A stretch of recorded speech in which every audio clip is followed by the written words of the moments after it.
Hi everyone, welcome back to my channel. Today I'm going to be doing my October wrap-up. So, for a little bit of stats beforehand, this month in October I read 19 books and DNF'd 1. So I read 18 and DNF'd 1. And we're just going to get right into it.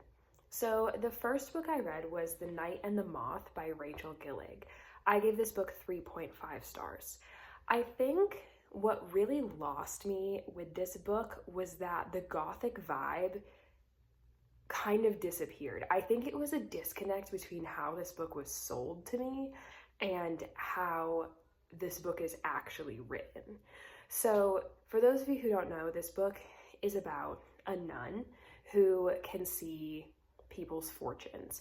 And one day she leaves the nunnery and she goes on this adventure with this like surly knight kind of character to find these 4 magical items. Now, the issue that I had with this was that the only thing that I enjoyed about it was one of the side characters.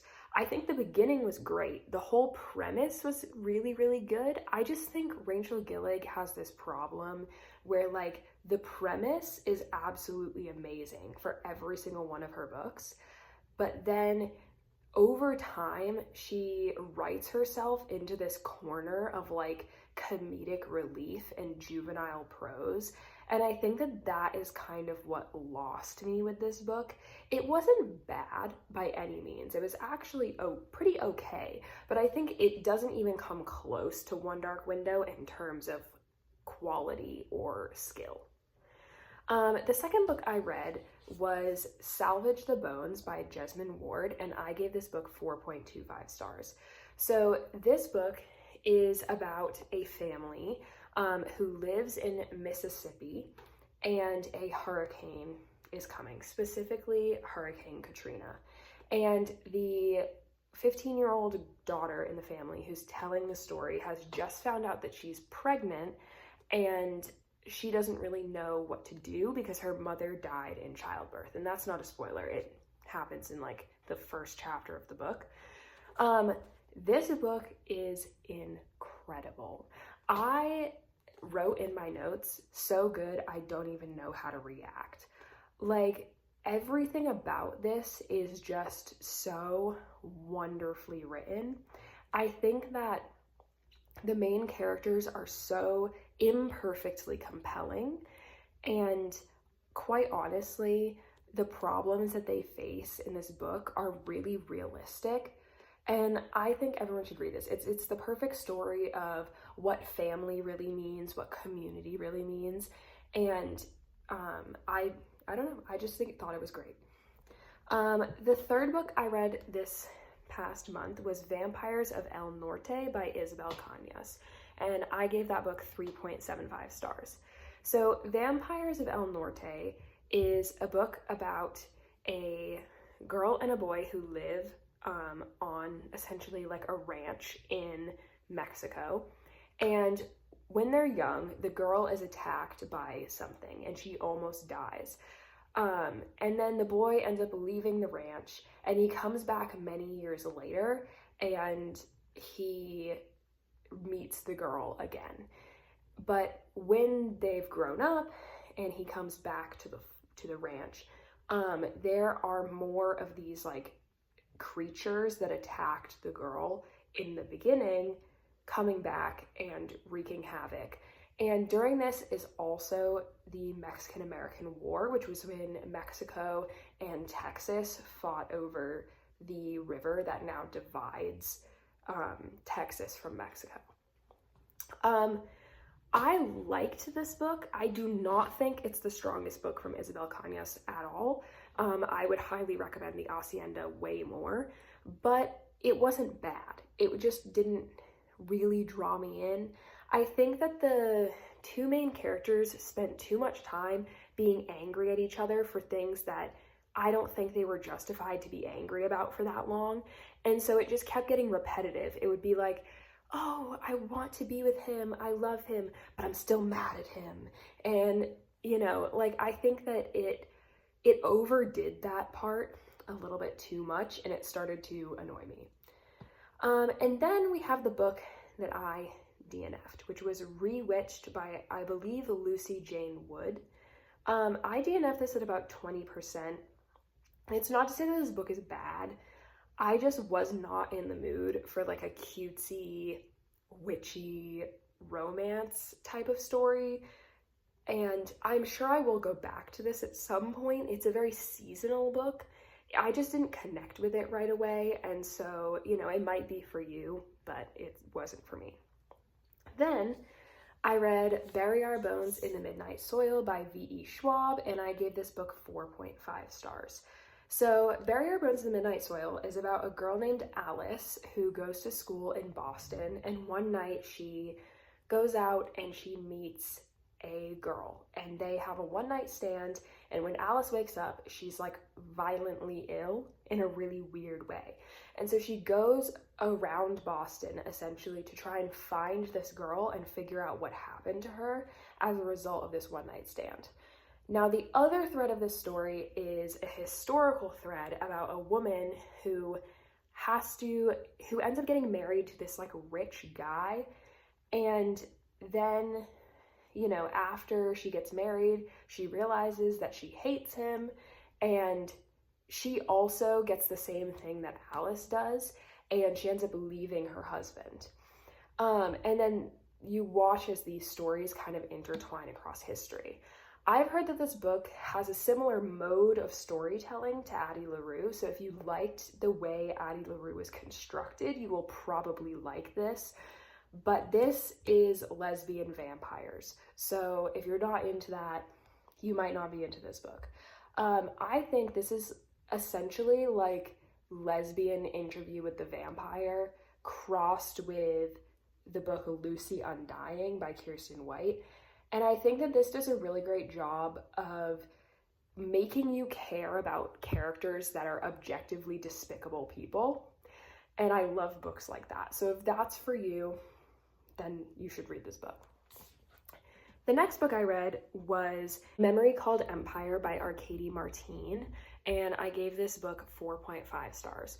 So A Memory Called Empire is a sci-fi novel which takes place mostly on this planet called Taixcalan, I think.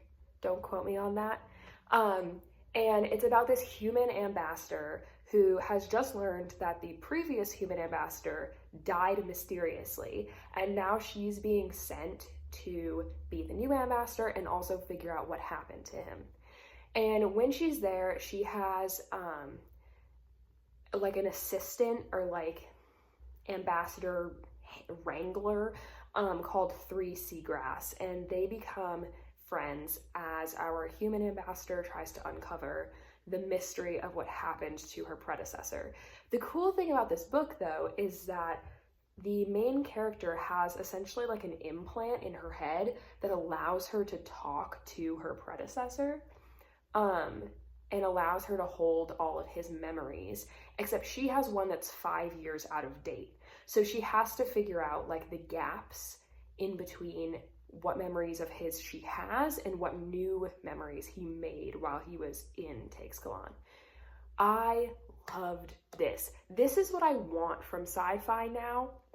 Like I feel like we've done the like space war thing so much. Like the space war thing comes from the whole like Star Wars Dune influence, but I think now we're getting a little bit more creative sci-fi, and this one was very creative, and I really, really enjoyed it. And also my favorite character, if you've read it, was 12 Azalea, and I have a lot to say about him, but all of it would be spoilers, so I'm not going to say anything. All right. The next book I read was Wild Card by Elsie Silver. This is the 4th book in the Rose Hill series, and I gave this book 4.25 stars. So this follows Sebastian Rousseau, who is the last character from the bowling team that is mentioned throughout the series, and Gwen, who is a yoga instructor that Sebastian meets at the airport and then doesn't see for like however many years, and then he finds out that she's dating his son. So, you know, it's a hot mess, but I really liked this. I think that age gap romance, and I think that this trope can be done really poorly, but I think that in this context it was done very, very well. And I actually applaud Elsie Silver for executing this in a way that was effective and fun to read. I unequivocally think that this might be the best book in this series, closely followed by Wild Eyes, which I believe is the second book in the series, and then probably Wild Side and then Wild Love as my least favorite. But this was just incredible. I think that everyone should read it. And it also tied in some characters from the Chestnut Spring series. So if you're looking for those cameos, this is a great book to get into. Then after that, taking a full 180, I read 1984. And I gave 1984 4 stars. It's really hard for me to rate classics because they're so like pervasive in the cultural zeitgeist, but like it was 4 stars. It was a 4-star book. So for those of you who don't know what 1984 is about, it was written in the mid-1900s, and it is about an imagined future of 1984, the year 1984, where basically people live in a society where the government is watching every single thing that you do, and they've indoctrinated people to believe that the government can hear their anti-governmental thoughts. And our main character works for the government, and he is kind of having second thoughts about how effective the government is, and he tries to join a resistance.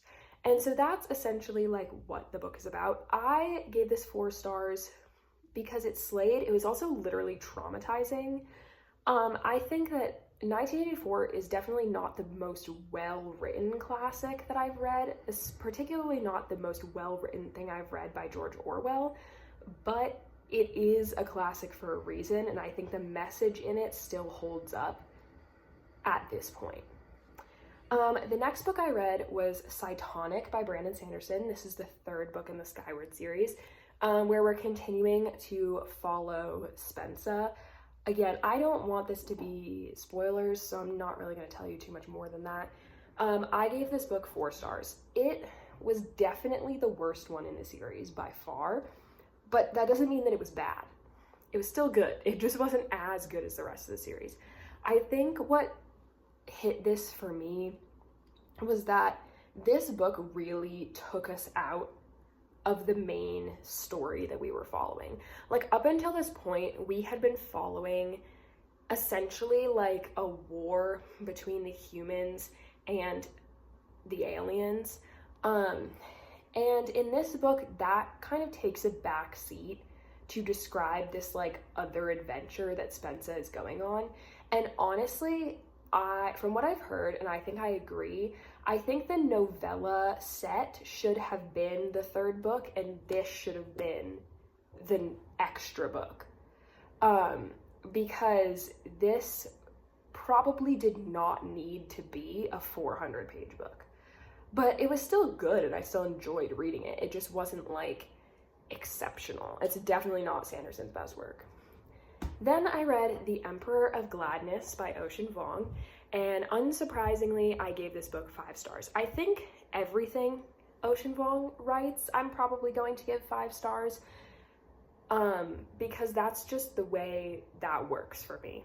So The Emperor of Gladness, for those of you who have not heard of it, is about a boy who gets out of rehab, and he tries to go to a bridge and kill himself, but he's spotted by an elderly woman who basically saves his life, and she brings him inside, and he finds out that she has dementia, and she asks him to be her caretaker, so that she doesn't have to go to a nursing home, essentially. And the whole book is about their relationship, and the boy's relationship with his own mother. This book was so incredible. I think the note that I wrote about it just said, I feel emotionally waterboarded. Like, I cried, like real sobbing after I finished this book, because it is so unbelievably devastating, but at the same time, it's so beautiful. Like, there is not anything that I read right now that can compare to the emotions that this book made me feel. If you are not ready for a sad book, do not read this. But if you are ready for a really sad, really heavy book, please read this. It tore my heart out, stomped on it, threw it in a dumpster. It was just so unbelievably incredible. And then after that, I read Defiant by Brandon Sanderson, which is the fourth and final book in the Skyward series. There's not much I can say about it without spoiling literally everything, but I give this book 4.5 stars. I think Brandon Sanderson has this talent of just being able to stick the ending on everything that he writes, and so this book really was that perfect ending that everyone wanted from this series. I know that this series is going to be written similarly in the way to Stormlight, where it's going to be like two series that are linked together, but that second series hasn't been announced yet, but it will follow new characters. So I think that this was a great way to end Spence's story and to end the main conflict.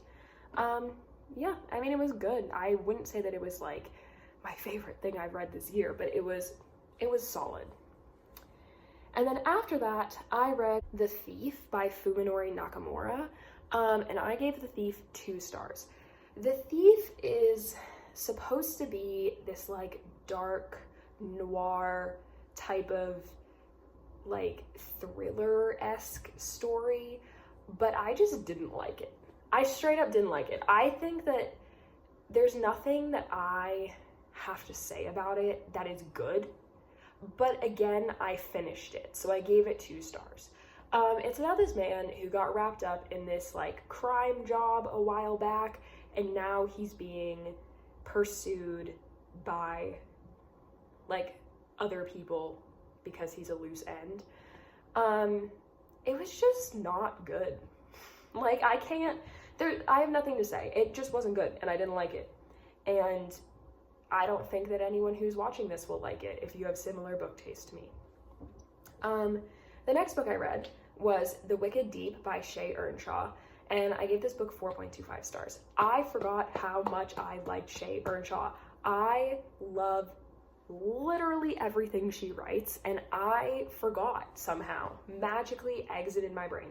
The Wicked Deep is a story about a girl who lives on an island that's part of a small town, and every summer they have something called Swan Season. Now, this is when the ghosts of 3 sisters, the Swan sisters, come back and inhabit the bodies of 3 women and attempt to kill as many young men as possible in the weeks that they are on land. And the main girl meets an out-of-towner boy who she wants to save from being brutally murdered. This book, so cute, and honestly the twist was really good. Like, I saw the twist coming, but I don't think there's anything wrong with that.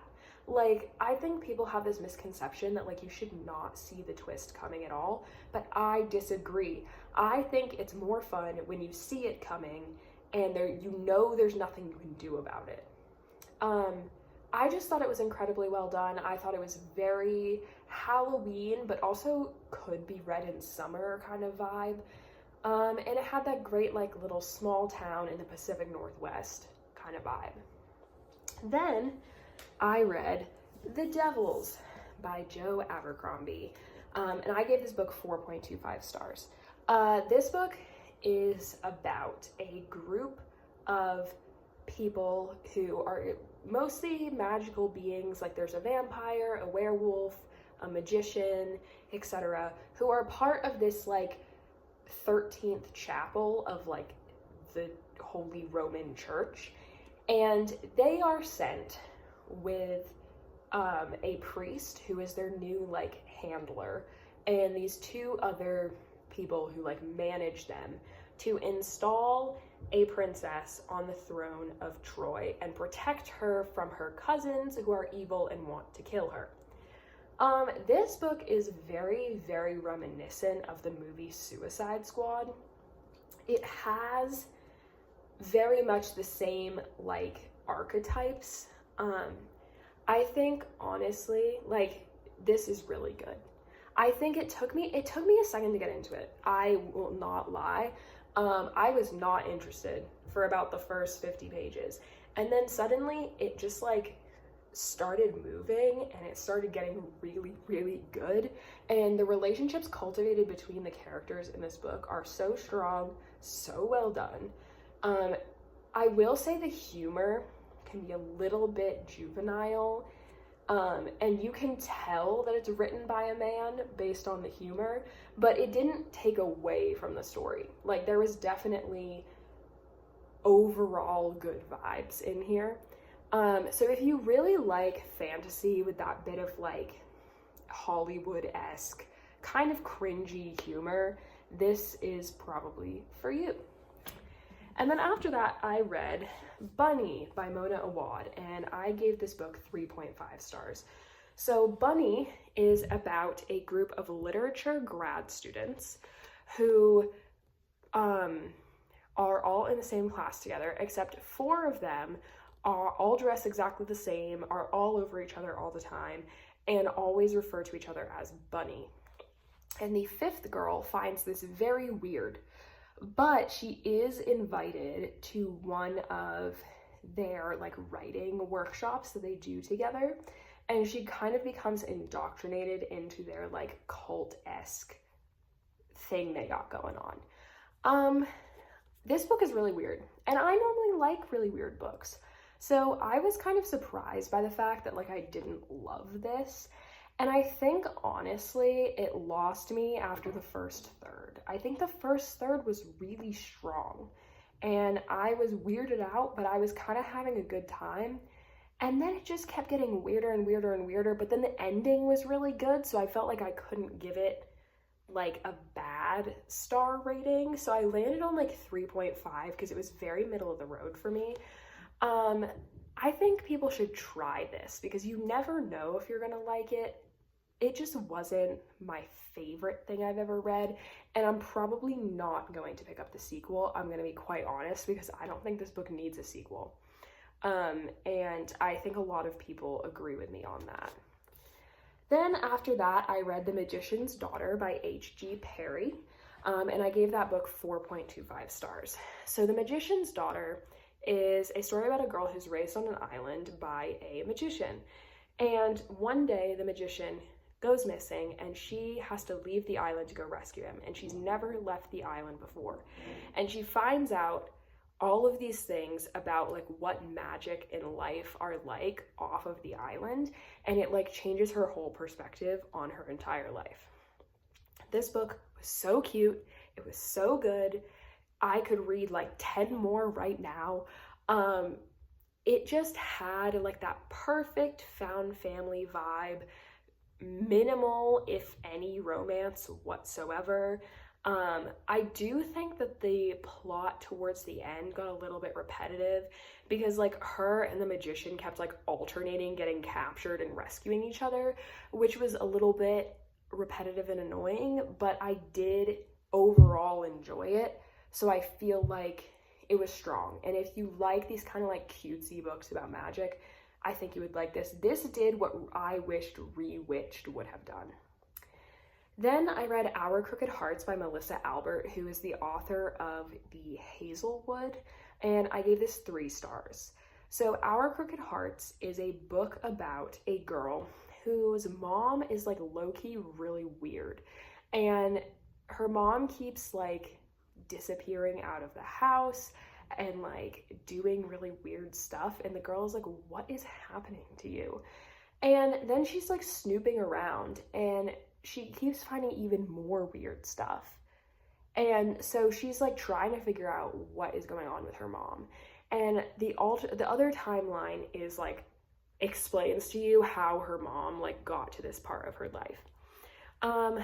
I didn't hate this, but I didn't really like it. The fact that I liked it less than Bunny, I think says a lot about it. It was fine. Like, it was really nothing to write home about. I honestly think The Hazelwood is Melissa Albert's stronger work. But it was okay. Like, if you like that kind of thing, go ahead, but I didn't love it. Then I read Ripe by Sarah Rose Etter, and I gave that book 3.75 stars. So Ripe is a book about a woman who works in Silicon Valley at like one of those like horrible startups that if you're not like exceeding performance every single day, you are a failure and people are constantly bullying you and whatever. And then she finds out that she's pregnant with this guy that she's sleeping with who has a girlfriend but is in an open relationship. This book was so insane.